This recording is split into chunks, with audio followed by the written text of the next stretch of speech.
Amr ibn al-As, l'homme qui libérera l'Égypte du joug byzantin.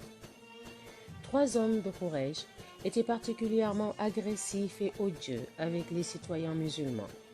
Un jour, le messager de Dieu sallallahu alayhi wa sallam s'est mis à invoquer Dieu contre eux. Très vite, Dieu révéla le verset suivant.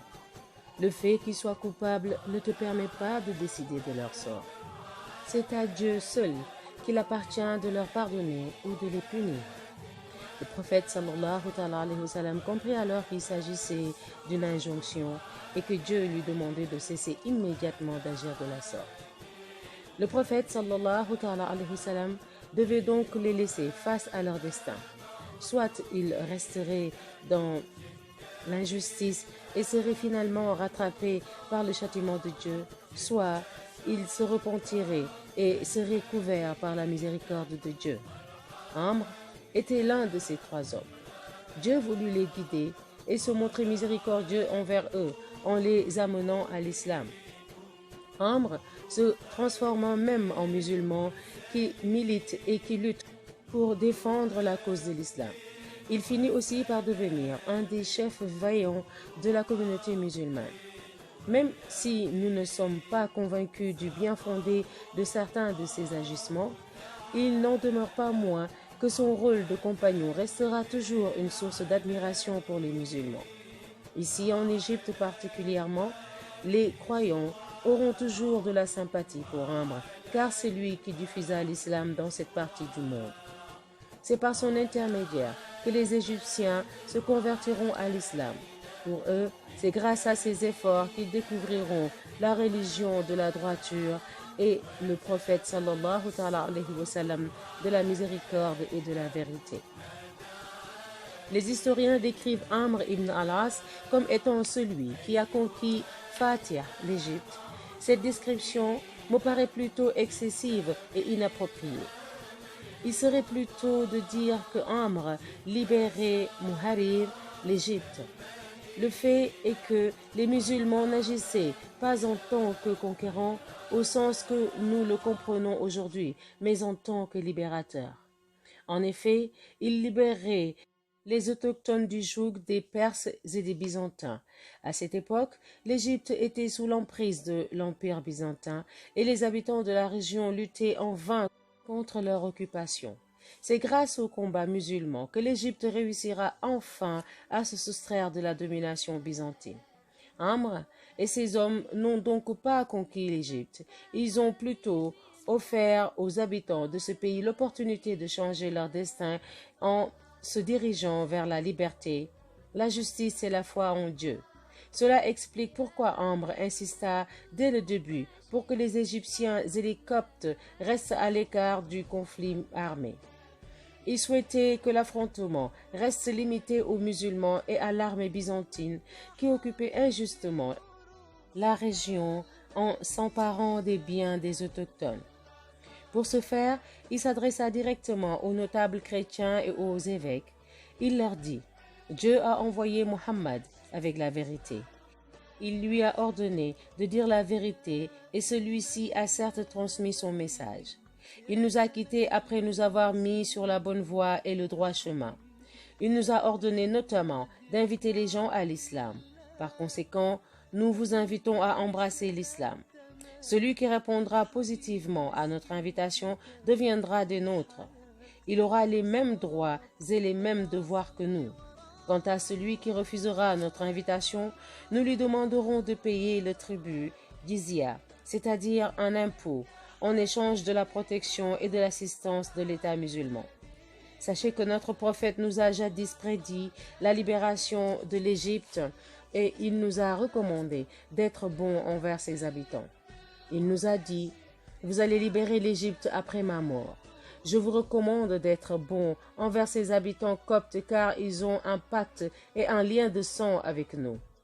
Si vous répondez favorablement à notre requête, alors vous aurez dorénavant 2 pactes avec nous. » Après le discours de Amr, certains prêtres et évêques dirent La question du lien de sang mentionné par votre messager est liée à une parenté bien lointaine qui ne saurait être respectée que par un prophète.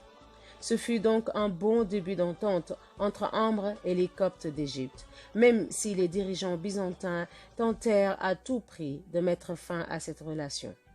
Amr ibn al-As ne faisait pas partie des premiers convertis à l'islam.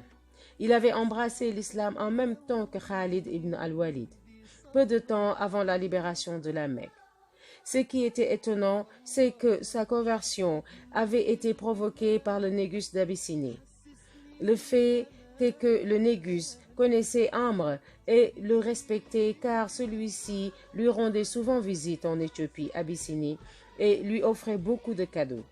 Lors de la dernière visite, Amr évoqua la personne du prophète sallallahu alayhi wa sallam en expliquant que celui-ci prônait l'unicité de Dieu et invitait à de nobles vertus.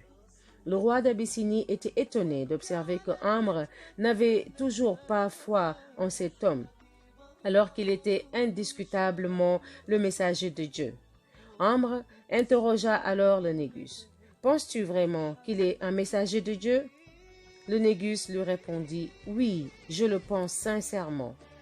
Obéis-moi et suis-le, car je peux te jurer par Dieu qu'il est sur le droit chemin et qu'il prendra le dessus sur l'ensemble de ses opposants. » Amr regagna ensuite la péninsule arabique et se dirigea vers Médine pour se convertir à l'islam.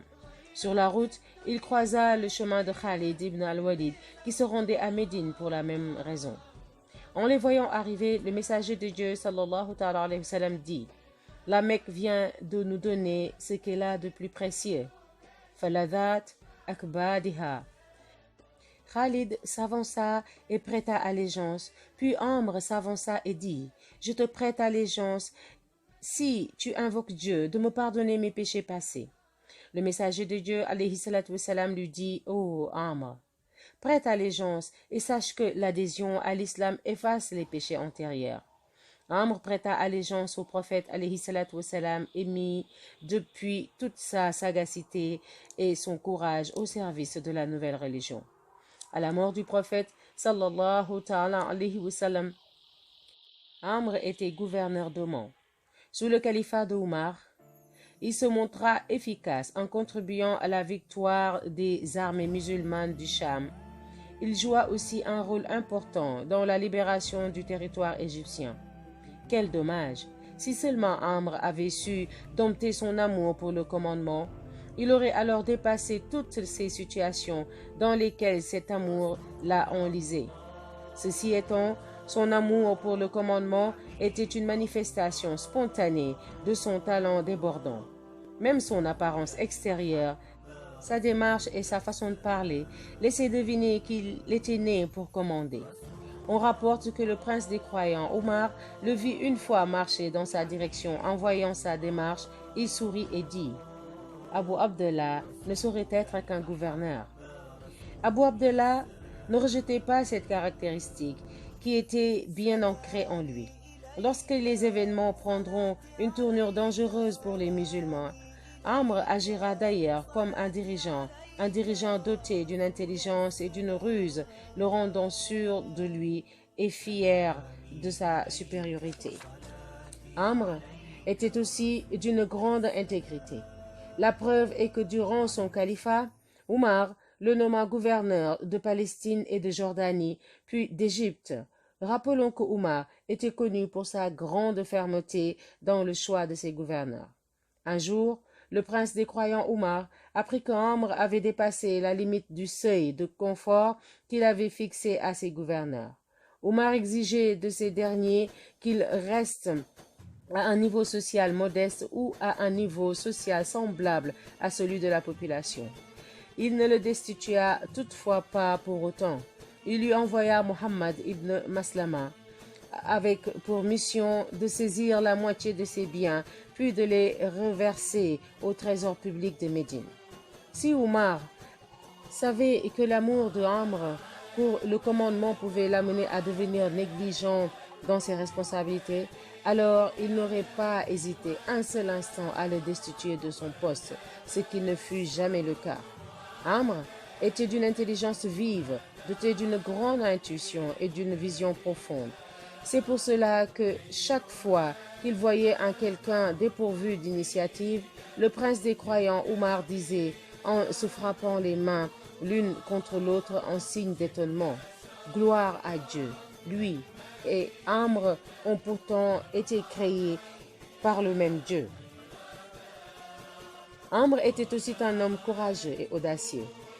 Bien qu'il lui arrivait parfois de mêler ruse et courage, cette confusion pouvait laisser penser qu'il était un lâche ou un homme angoissé, mais il n'en était rien.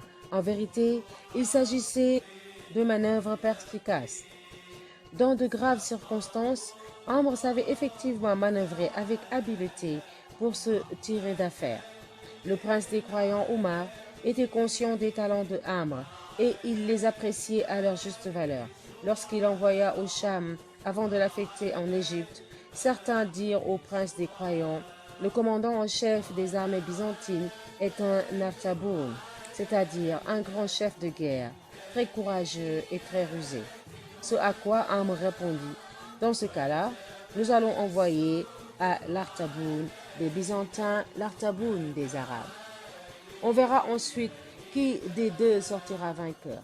L'affrontement se solda par une victoire éclatante de l'Artaboun d'Arabe Amr ibn al-As, l'homme à la ruse dangereuse.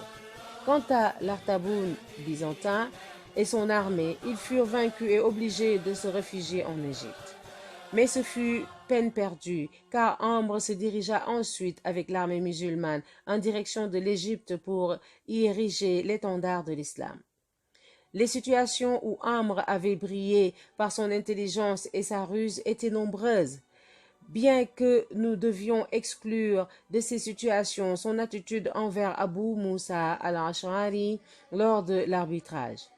Nous avons pu voir dans les pages précédentes qu'à cette occasion, Amr avait manœuvré et rusé pour tromper Abu Moussa. En effet, l'accord qu'il y avait entre eux stipulait qu'ils devaient destituer ensemble Ali et Muawiyah, puis laisser aux musulmans la possibilité de choisir un nouveau calife par le biais de la concertation Shura. Contrairement à Abu Moussa, Amr n'avait pas respecté ses engagements.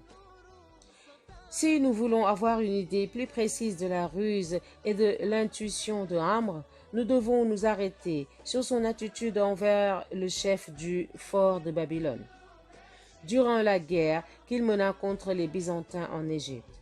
Selon une autre version, l'épisode qui suit aurait plutôt eu lieu lors de la bataille d'Al-Yarmouk, en présence de l'Artaboun byzantin. Bref, Amr avait été invité à une discussion par l'Artaboun ou le chef en question. Celui-ci avait alors ordonné à ses hommes de faire tomber sur lui un rocher lorsqu'il quitterait le fort.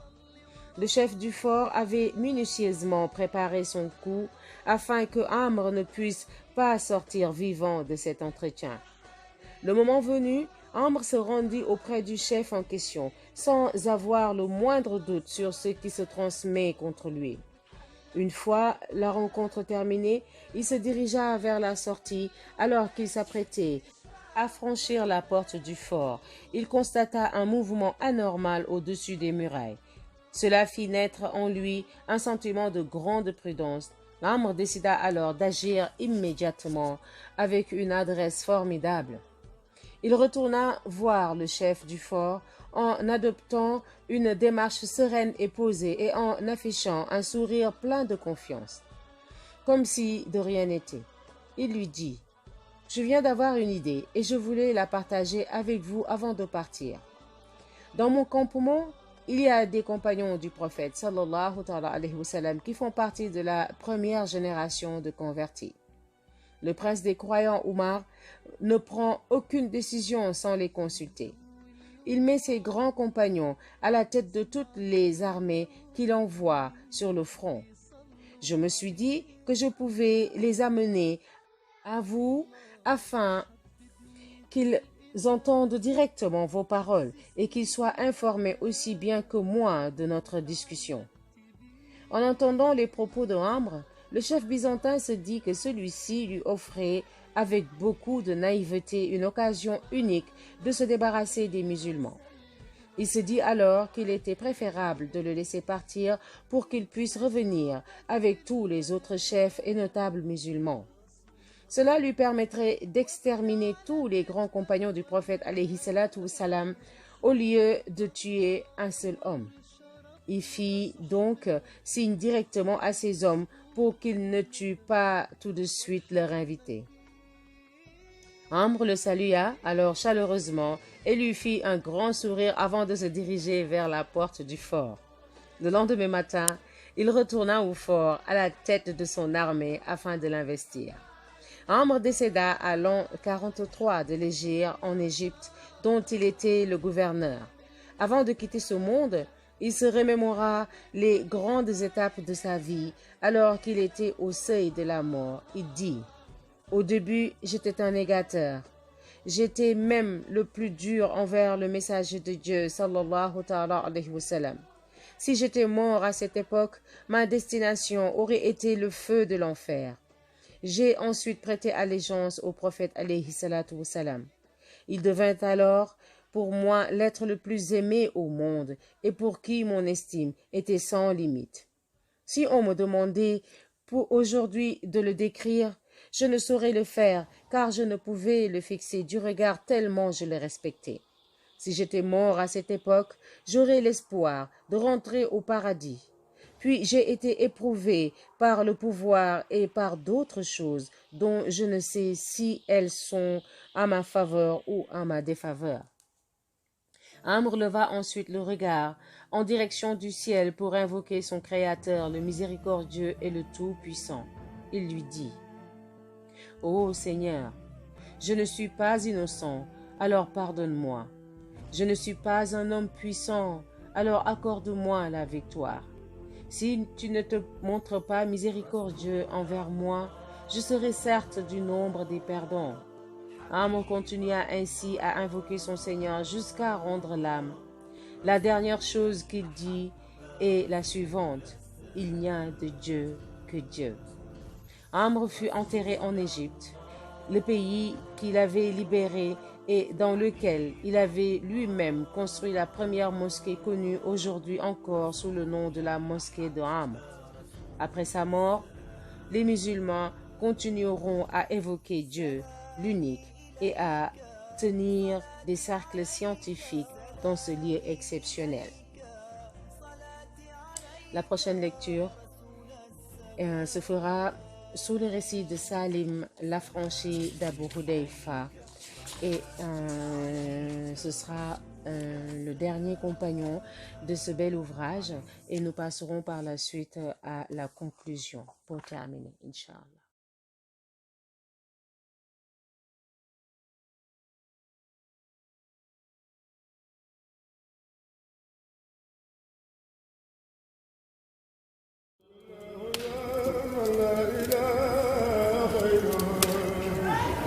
يا من يجيب